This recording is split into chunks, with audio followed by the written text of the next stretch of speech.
moistly. Good afternoon or morning, whenever you're watching, everyone. Thank you for joining us. It's Speaking Moistly. Today, my co-host is Greg. How are you doing today, Greg? Oh. Doing fantastic. How are you? There we go. I'm doing fine. I'm doing very well. And so to start us off, let's get right into it. The other day, Justin Trudeau tweeted this out, and immediately I thought this is a strange tweet. And his posture is awful. What is he? The posture sticks out more than the tweet. But anyway, here we go. He says, "Hey parents, if your kids are stuck on a homework question, feel free to pass this message along, because as a teacher, I want to help out. Let me know what the difficult question is by replying to this tweet or using the hashtag Canada Homework Help, and I'll see what I can do." Now, the first thing that popped into my mind is, don't you have a country to run? Greg, what do you think about this? You know what? This is one of the only clips from Trudeau that I can actually digest because it feels natural. Hey, kids, you know what? You should be talking to kids. You know what? You are you should be a principal at a school or a teacher. Like, I feel like it really fits for where Justin Trudeau actually should be in society. But of course, you know, once I forget that and realize, oh, he's running the country. Yeah, it gets, I feel very uncomfortable and just really question, don't people see a problem with this? Homework is the number one priority right now. You won't be able to get a job if we don't get our economy back on track. There won't even be a job. So yeah, and there are a lot of people. There are a lot of people who are sitting at home right now wanting to get back to work. I think that it's interesting, and I understand on one side of things, people will say, "Oh, well, it's not him answering the questions. It's like a team of other people." And sure, fine, that all probably is true. But even the optics are a miss for me because, with regards to, I showed messages, links. With regards to the messaging, he should have more important things to do, right? Like there are more important things than dealing with kids' homework. And again, the kids are probably dealing with more important things as well, right? Like this is an unprecedented national crisis, as Trudeau himself likes to say a lot. So I'm going to show this quick video here, just to move on to the next little topic. This is March 13th to May 7th. This is unprecedented mashup from Justin Trudeau. Here we go. Good morning, everyone. Unprecedented, unprecedented, unprecedented, unprecedented, unprecedented, unprecedented, unprecedented, unprecedented, unprecedented. This is, of course, an unprecedented situation in a situation that is unprecedented, unprecedented, unprecedented, unprecedented, unprecedented numbers in an unprecedented crisis. Unprecedented, unprecedented, unprecedented, unprecedented crisis. Thank you. Yeah, not really, thank you, but unprecedented crisis, says Trudeau repeatedly over and over. And how long does a crisis get to be unprecedented? How long do you get to stay governing the country from the cottage door? Like, it seems like this is a crisis that deserves attention and the attention of all of our elected officials, and not just some cursory press conferences once a day to tell us the same thing over and over again. Greg, what do you think? I think that Trudeau has been accused of being somebody who looks pretty on camera and delivers pre-canned lines to sedate the masses. And I think that when you see this highlight reel, well, I mean, they're obviously recycling lines. They're recycling dialogue that is being delivered seemingly every day or every other day. And, you know, I think there's a big difference between Canadians who really follow politics and really follow the goings on in the House of Commons, and Canadians who just watch the press conference of Justin Trudeau. And unfortunately, the way that things have been going with Canada, with Justin Trudeau over the past 4 years, I think the average Canadian might be coming to just expect a politician to just show up on camera and sound good and look good, and that's it. And it's too bad, because there's this thing called, what's it called? Oh yeah, actions, the actual actions that you take and the actual things that you do. I would hope that Canadians are starting to recognize that there is a difference between what's said in a press conference and what's actually being done. And the latter is much more important and should be what people are actually paying attention to and put value into. Yeah, no, I understand what you're saying, and I agree. Like, there's a lot of expectation on politicians to have their I's dotted and T's crossed, to sound good at the press conference, right? Smile at the reporters. There's been reports as well that the PMO has a heavy hand in who gets to ask a question. Kian Bext, who's been a Rebel reporter for a while, has not been chosen yet, despite multiple. I mean, he's there all the time. I follow him on Twitter, so he has been putting up his questions that he would ask and comparing to the questions that have been asked. But yeah, I just question how long we can have the canned morning show in place of a proper governance structure, in place of a proper parliament, right? Like, there was Rex Murphy had a whole column, and we won't get into that too much, but the whole column was basically, without parliament, there's no opposition to the government. And we've spent like $250 billion in the last month, since March 13th. That's with no oversight, right? I would say it plays to his strengths. It plays to Justin Trudeau's strengths, which is, I would argue, is public relations. Yeah. He's the PR guy. He's the press. He's the what's it called? The spokesperson. And I would say this is similar to those town halls. Yeah. Hey, I'm going to do a town hall. I'm going to show up. I'm going to talk. And people love it. It doesn't, again, what he's actually doing, the actions he's actually taking, isn't so important as, he showed up and he sounded cute, and and they kissed a baby, and he offered to help with the homework.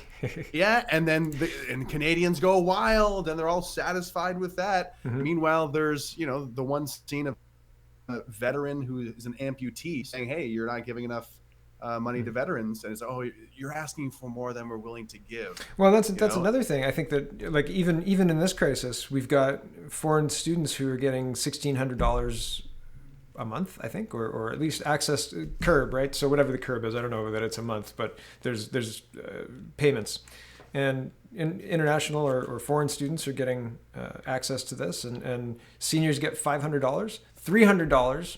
And then if they're very poor, they get another $200. Oh, sorry, I should be talking. So to me, that seems it seems odd, right? Like, I think that it's odd, especially when you look at the grocery stores and the pressures on the food prices and the pressure on the meat prices and the pressures on all of those other things combining for increasing costs for everybody, not just seniors. I think that it's tone deaf to spend us into debt oblivion while simultaneously governing from the front of his cottage, right? It's just so offensive. Yeah, there's a lot of newsworthy items that are going on right now that are worth mentioning, that are worth talking about. And having 15 minutes, our Prime Minister seemingly saying the exact same thing every day. I don't know if that's necessarily newsworthy. And as you mentioned, with questions that are not sounds like they might be curated, as they may have exposed that they actually are repeating journalists and putting the same kind of people asking not the same questions, but the same similar people. Similar questions in the same vein, like spending for the provinces, spending for specific groups, spending for special interests, which is an argument could be made, right, that's the journalist's job. But I would say that there's more to it than that. Maybe ask, why haven't you left your house? And do you plan on opening the government soon? And if Costco can open, how come the House of Commons can't open? And things like, if bus drivers are essential, why aren't government workers essential? Not government workers, but like MPs essential. Why is the governance of our country deemed non-essential? Why do you think that we can have it on a Zoom meeting instead of in person, right? Like, it undermines the whole system. And I've said this from the very beginning, like even on Canada Poly, I was talking about how we don't have any rules in place for an online meeting system, right? Like, I talked with my family in England for half an hour or an hour the other week on Zoom, and we had to like hold our hand up if we wanted to have the Zoom meeting, so everybody was quiet for us.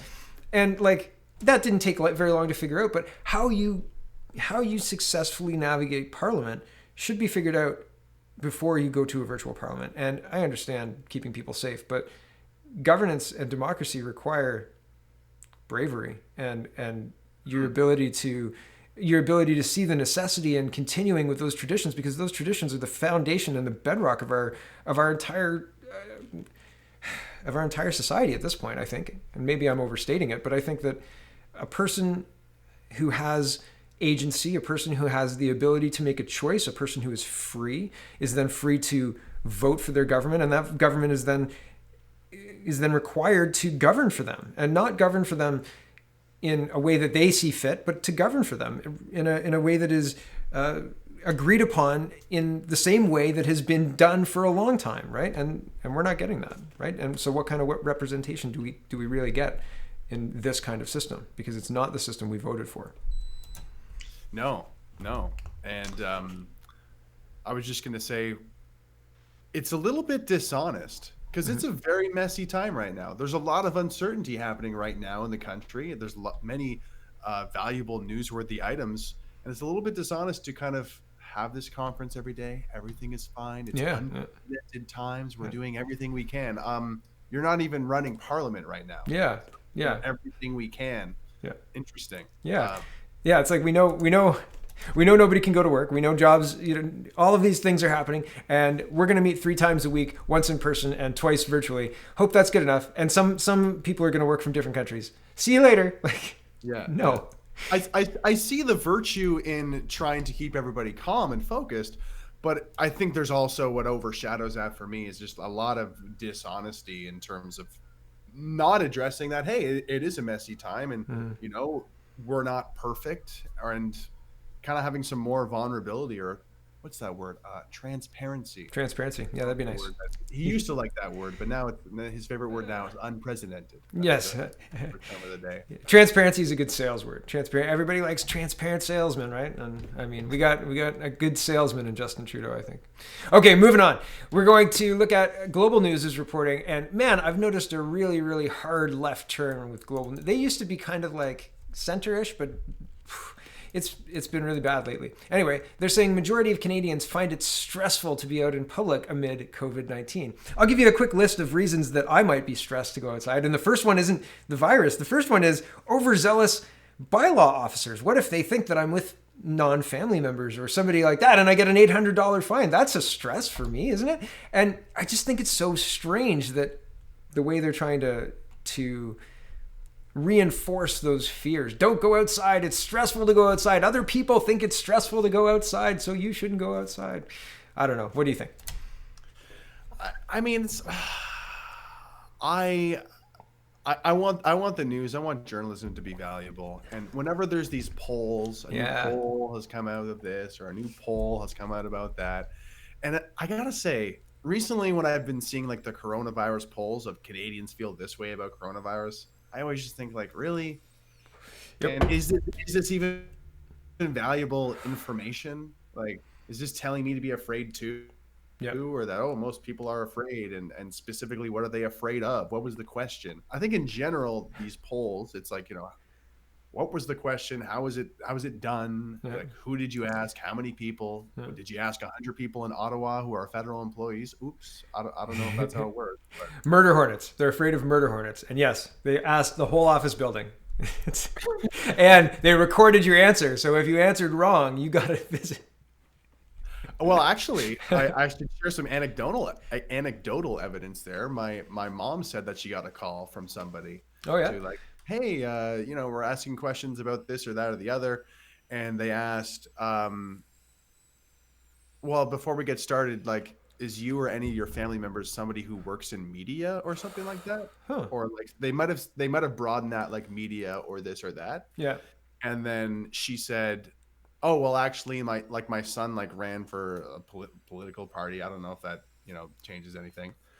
And they were like, oh, okay. In that case, like, you can't take it. You can't take it. Interesting. Yeah. Yeah. It's like, too many of those people. We're all full up. We're all full of that opinion. But I do agree. I'd definitely be more afraid of getting some BS ticket from a law enforcement officer, overzealot, as you said. Yeah, the in terms of the actual virus, I mean, I'm young. I don't know. Yeah, and Uh, not to say, or not to try and like, downplay the risks or whatever, but you shouldn't be visiting old age homes and stuff. But the way the Canadian media position this is for maximum fear. Like, not that they wanted people to be afraid, but the reporting, that the slant on the reporting is to push the stressful, the fearful, that angle on things. And I mean, I can't believe they're questioning it now, or I can't believe that this is even news, because it's what they've told. Like, it's like asking, why aren't you going to the hospital before you're dying? Like, well, you told us through the media to not go to the hospital, right? Like, you told us to be afraid. You told us to stay inside. You told us murder hornets and viruses and rah, rah, rah, right? Like, what do you expect? And in many ways, I actually think the addresses from Trudeau are almost counterintuitive, because the message is like, stay calm, but it's also like kind of sinister sounding. This is unprecedented. Yeah. Stay in your home. Make sure, look out. There is a kind of sinister tone to it. And I've called out some of my friends on this, because they're like, oh, he's doing a great job and da-da-da, and like telling people to stay calm. And it's like, do you really watch him and like, you don't get anxious? You don't feel more scared when you listen to him, and like the very like serious tone and very kind of, yeah. There's I think there's multi layers at play, and I think that any politician worth their salt knows there's multiple layers to any response, right? Like, there's it's game theory, right? Like, there's the layer where you say, I'm just parroting public health, or I'm giving responsible medical advice, and I'm leading the country. I can't be blah, blah, right? Like, but then there's the other aspect of that where Trudeau's paying the media to the tune of like $600 million over a certain amount of time, and with all of those pushes and pulls, I mean, he's got a lot of influence over questions that are asked, over how things are pushed in the media. So yeah, there's a juxtaposition there where he's saying this is all unprecedented, but it's going to plan, and we're doing everything we can. And then on the other side of things, it's the media always pushing that fear. You should be stressed. Other people are stressed. Be stressed, right? Like, it's insidious. It gets in there. Murder hornets. Yeah. They're going to get you. And Bryan Adams, we're going to go into Bryan Adams. We got two more stories, and I think we're clocking in at the right time. Yeah, it's all right. That's pretty good. So here's Bryan Adams. Bryan Adams, and I didn't know this until like this afternoon. Yesterday he tweeted, or he shared this Instagram post, and they're trying to make it racist that he's said this, but I guess people don't understand that he's an animal rights activist. So see if you can spot where it turns from racism to animal rights. Okay, so this is the tweet. It says, tonight was supposed to be the beginning of a tendency of gigs at the Royal Albert Hall, but thanks to some bat-eating, wet market animal selling, virus-making greedy bastards, the whole world is now on hold, ... And he continues here. Okay, so the whole world is now on hold, not to mention the thousands that have suffered or died from this virus. My message to them, other than, quote, thanks effing lot, is to go vegan. That racist, outrageous, Bryan Adams. So, and he's apologized now. There's all sorts of news articles about how he's apologized, and that he's backed down from this obviously racist diatribe. And my message to Bryan Adams is never apologize to the mob. You messed up there, sir. Never. But Greg, what do you think? So, veganism aside, yes, I just want to say what I loved about this tweet and this message from Bryan Adams is it reminds me of a simpler time. It reminds me remember when you would just express yourself? Yeah, when you could say what was on your mind. And like, to me, it's like a very kind of raw thing of, like getting angry at the bat eating, the wet markets, like, I don't know, like virus making greedy bastards. Like, it's just kind of like a very raw sort of like thing. Yeah. And I feel like back in the late 90s, early 2000s, people would do that. Yep, they did. It wouldn't be a big deal, and you wouldn't have to apologize to the mob.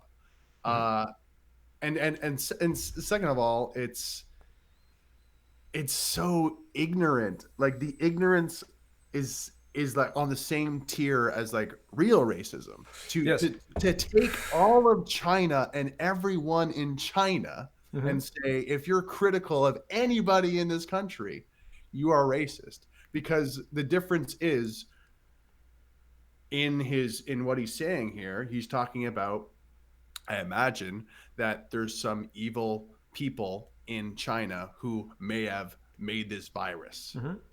Virus making greedy bastard. There's a difference between the Chinese people potentially, or people in China who made this virus, and the rest of Chinese people in China.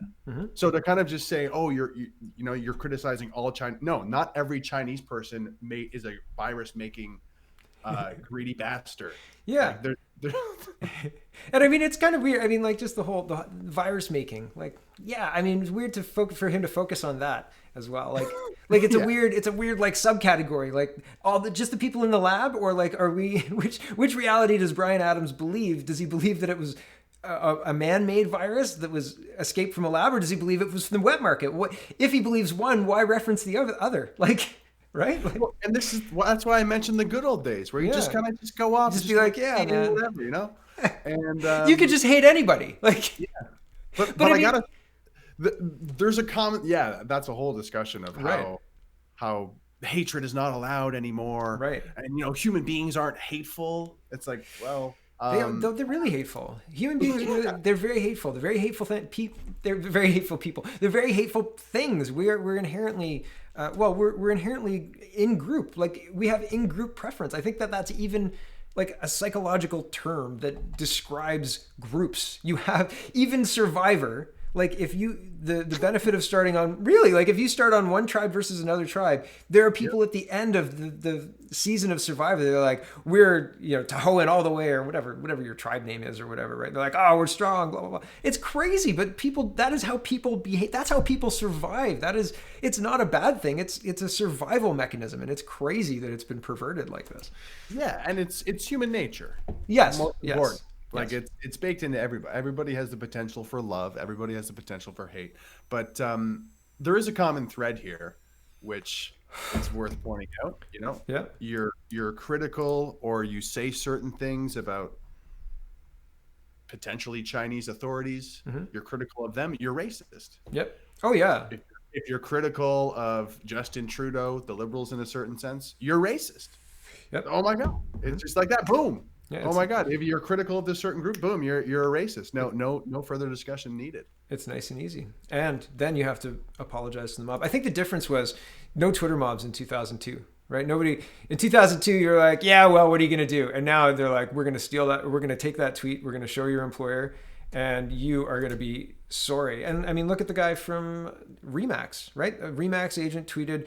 Probably not a very intelligent tweet to tweet, but he lost his job and he lost his position on school council. He lost all sorts of stuff. And I mean, because there was no democratic process, no way to express his displeasure over what was happening in the right channels, he made this ill-advised tweet and he lost everything, right? And that's just, I mean, that's the world we live in, right? Racism is no joke. And I'm not necessarily saying that people should be able to be racist overtly, right? Like, I don't think anybody should threaten other people. Like, I don't think we should say everybody should be killed. Everybody of this X race or sex or whatever should be killed because of their race or sex.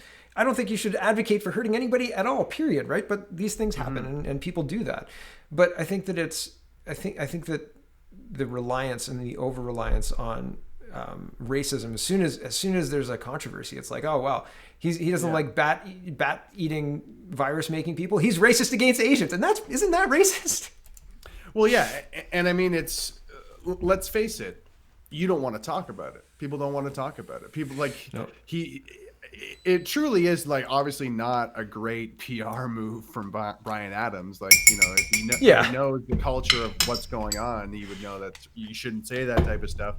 But I think it's funny that the whole calling it racist thing is just to avoid like talking about that or mentioning that. And I think that if most people were honest with themselves, they would say, oh yeah, it's because we don't want to talk about it because it makes us uncomfortable. Yep. So yeah. Well, and isn't that a convenient way to escape the conversation? So annoying. Anyway, moving on to our last story for this morning, and we've gone long, but that's okay. I don't mind. Globe and Mail is reporting National Research Council strikes deal with China to develop COVID-19 vaccine in Canada. Now, we're not allowed to call this the Chinese virus. However, Here's the Globe and Mail. Canadian researchers are joining the effort to develop a Chinese vaccine against the deadly coronavirus. Isn't that racist? Wow. Well, is the vaccine Chinese, or did the Chinese create it? What? I'll just finish the intro here. We can talk about the implications of all of this, but it just seems so like they can use it to serve their purposes here. But if you dare call the Chinese or the Wuhan Chinese coronavirus anything close to what I just called it, that's a problem, sir. Right? You're not allowed to do that. It's so weird. Isn't it? Okay, so here it is.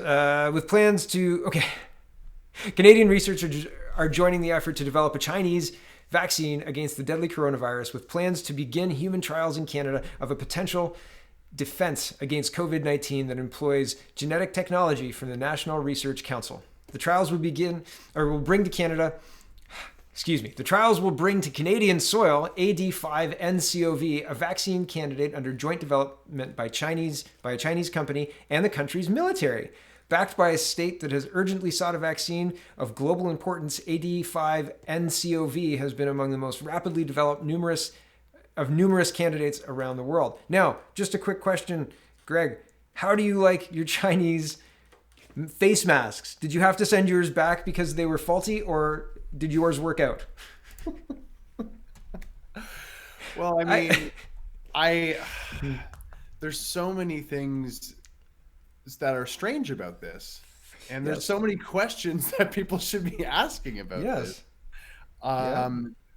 If there's been any point in recent history where nations, citizens need to be, asking valid questions about their allegiances, I would say it's right now during this pandemic.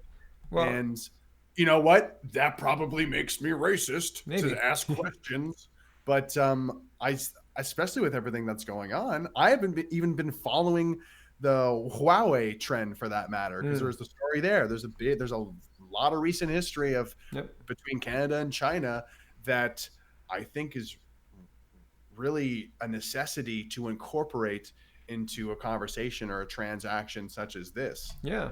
Well, my first question is, how much does it cost? How much, or are we just going to pay in trial subjects so they test it here, and then once we've perfected it, right? Like, I don't understand what the push here is and why we're bringing it to Canadian shores. I get that, it's a great rapid candidate for, of a whole bunch of very promising candidates around the world, but I don't think there's any I don't think there's any argument that could be made that would have me lining up for a vaccine, period. At this point in time, no thanks. Take your Bill Gates vaccine and Chinese vaccine and shove it where the sun don't shine. I won't be taking this, not even a little bit. And I'm not an anti-vax person. I'm not a person who, shields my children from those kind of things.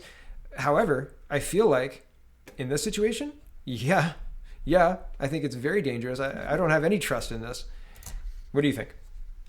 I'm right on the same page. I've never been an anti-vax type of person, but you know what? This situation is unprecedented. Ooh, nice tag. I like it.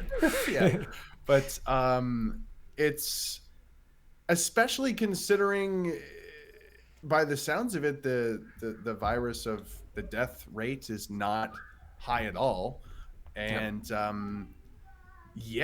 mean, there's a lot of uncertainty in the world these days, and all these vaccines are coming out, and we're being told not to worry about it, and it's like, well, I don't know, it's definitely really interesting that the talk of vaccine has come up so quickly, in the grand scheme of things. Yeah, it's just like, everyone's talking about a vaccine already, and we're still kind of figuring out the stakes of this virus. I guess it makes sense to talk about a vaccine, but well, not necessarily in the face of treatment. We've got, this is flogging a dead horse now, but I talk about hydroxychloroquine and zinc and azithromycin, but. And these are treatments that are working, and you can look at New Brunswick. They had 118 cases and 0 deaths. So, they broke with Canada, and they used hydroxychloroquine. I always get it wrong. Doesn't matter. They used that drug and with great success. And so I feel like the fact that our governments are ignoring this or not trialing it fast enough, or I don't know what the hesitation is when you've got efficacy shown within our own borders. I don't know, but it is frustrating for a lot of reasons to have or to be told that we have to wait until we have a vaccine to open our economy, or wait till we have a vaccine to realistically, wind down these quarantine measures. Never in our history have we quarantined the healthy. Like, this is crazy. Doesn't make sense. Absolutely. And you said if efficacy within our own borders. I wanted to bring that up because I would hope that, I think with technology advancing the way it does, I think that aspects of globalism and global markets is only natural, and that's kind of an inevitability. However, I would really hope during this pandemic and everything that's happened that there will hopefully be a trend kind of not going back to tradition necessarily, but going back to the idea of self-sufficiency of, like you said, I'm sure there's many professionals within Canada who can help Canadians with a Canadian vaccine. And that goes for everything else too. Manufacturing, food supply, I'm not necessarily against trade and having partners in other countries. There are benefits to those relationships as well. But when you've got a partner like China, who needs enemies, right? Like, it's like, right? So I think that if you've got somebody who's trustworthy and you've got there have been a lot of positive relationships built in a world, in our modern world, right? And to throw the baby out with the bathwater seems folly to me. But at the same time, there could be arguments made both ways. But to allow China to screw us over repeatedly with medical supplies and other important things, are we really willing to risk this? Are we really willing to farm this out? I just think that this would be an avoidable mistake that our government is potentially stepping in right now. And even before that, are we really not going to ask more questions about this? Are we really not going to explore more options for ourselves? Do you remember this one time Iran shot down a passenger jet, and everybody said that it had hundreds of Canadians, but if you asked Iran, that it had 2 Canadians. But anyway, Canada was really mad about that, and a whole bunch of European countries were really mad. Do you remember that happened 20 years ago, it feels I think so, or a couple of months ago, and nobody is given the black box, and the black box is still not handed over. And Canada had Justin Trudeau go and meet with the leadership after, and do you know that we did not get the black box after that happened because Justin Trudeau looked like he was kowtowing to leadership? But it was very interesting because the answer to your question is they're not going to do anything. That's the answer to your question. That's it. They've decided on their course of action, and they're not. You would think that they would make a different choice, but they're not going to. And it's so frustrating. Yeah. And what's the other topical news item about a Chinese company or Chinese people buying out our gold mines? Yeah, the gold mine. Yeah, that was on there. When you see these different things happening, the Huawei, all this, and it's there's been accusations or criticisms, probably by Ezra Levant or somebody, that, hey, or even Derek Sloan, hey, are you working for Canada? Are you working for China? That's racist. Call it the Chinese vaccine. Of course it is, because we don't want to talk about it, and we don't want to, recognize patterns. Yep, that's it too. Yep. All right, well, I think that's a good place to leave it. Thank you very much for joining me this week, Greg, and I hope next week you will join me again on Tuesday. Thanks for having me. Awesome. Are you in? My hair will be longer. Yeah, let's do it. Me too. I'm actually kind of liking it. I got through the awkward period, and now I'm just like, ooh, look at all this lush hair. All right. Anyway, thank you very much for joining us. Dear viewer, check us out at speakingmoistly.co. You can find me at canadapoly.com and canadareport.co. Greg, do you have I forgot to get the link last time. You got to send it to me in the chat. I'll send you a link to my YouTube. All right, go check out Greg's YouTube, and we'll get the Prime Minister to play us out on this one. And check us out again. I'll be speaking with Frank Vaughan on Thursday, and hopefully the video will be up on Thursday. Check us out then as well. Thanks for watching, everybody. Speaking moistly. Keep 2 meters apart. Speaking moistly.